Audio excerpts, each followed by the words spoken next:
নমস্কার, রাধে রাধে হরে কৃষ্ণ। নমস্কার, রাধে রাধে হরে কৃষ্ণ। বন্ধুরা কেমন আছো? আমি কিন্তু একটা অসাধারণ জায়গায় কিন্তু আজকে এসেছি। দেখতে পাচ্ছ ওই পার কিন্তু বাংলাদেশ, এই পার আমি ইন্ডিয়া অলরেডি দাঁড়িয়ে আছি।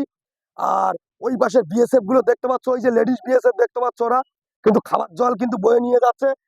আমি রাজীবকে একটুখানি বলবো ক্যামেরাটা একটু জুম করে দেখানোর জন্য। দেখতে পাচ্ছ লেডিস বিএসএফ গুলো কিভাবে ওখানে হাঁটাচলা করছে। আর এই সেই জায়গা, কিন্তু এই সেই জায়গা যে জায়গার কথা আমরা প্রত্যেকবার তুলে ধরেছি অনেক ভিডিও।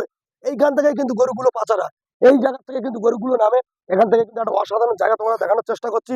রাজীবকে একটুখানি বলবো যে রাস্তা দিয়ে গরুগুলো আসে, এসে এবং বাংলাদেশে যে গরুগুলো পাচার হয়। আর এখন ঈদের সময় আমি আর একটা কথা বলছি, এখানে একদম পুরো অন্যরকম পদ্ধতিতে কিন্তু এরা গরু পাচার করে।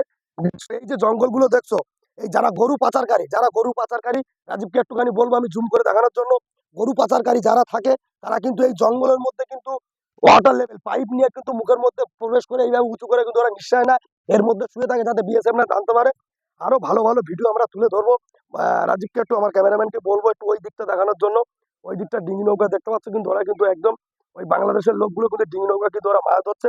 ওদের জীবিকা নির্বাহ এইভাবে হয়, সবাইয়ের কিন্তু না, কিছু কিছু মানুষ যারা মাছ ধরে খায়। আর এই দিকটা দেখানোর কথা বলবো রাজীবকে, আমি একটু আমার ক্যামেরাম্যানকে বলবো এই ভিউটা দেখানোর জন্য। দেখো ওই পাশে কিন্তু প্রচুর ওই যে কুড়ে ঘরগুলো দেখতে পাচ্ছ, ওগুলো কিন্তু সব গান ফিট করা আছে।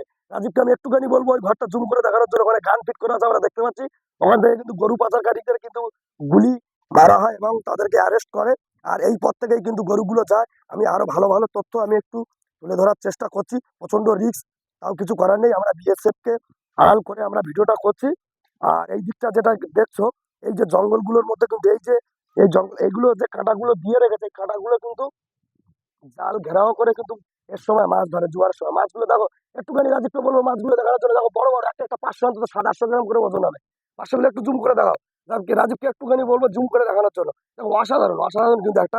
আর আরো একটা জিনিস আমি বলবো, যেটা আমাদের নদীতে দেখা যায়, সব বিভিন্ন রকমের স্টাইলের গু দেখতে পাবে। এই দেখো একরকম কালার, বিভিন্ন রকমের কালারে কিন্তু তোমরা গু দেখতে পাবে, কারণ এখানে লাইনে সবাই শুধু পায়খানা করে, যার কারণে এখানে বিভিন্ন রকমের স্টাইলে দেখা যায়।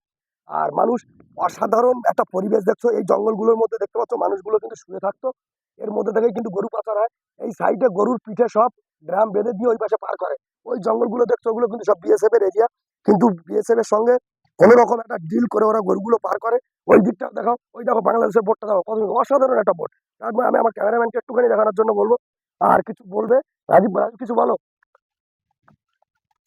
আচ্ছা, তুমি যে এখানে এসছো, এখানে তো অনেক বিএসএফ এ ভর্তি, তুমি এলে কি করে এখানে? আমি চুরি করে এসেছি, আমি যতটুকু এসেছি আমি একদম পুরো চুরি করেই এসেছি।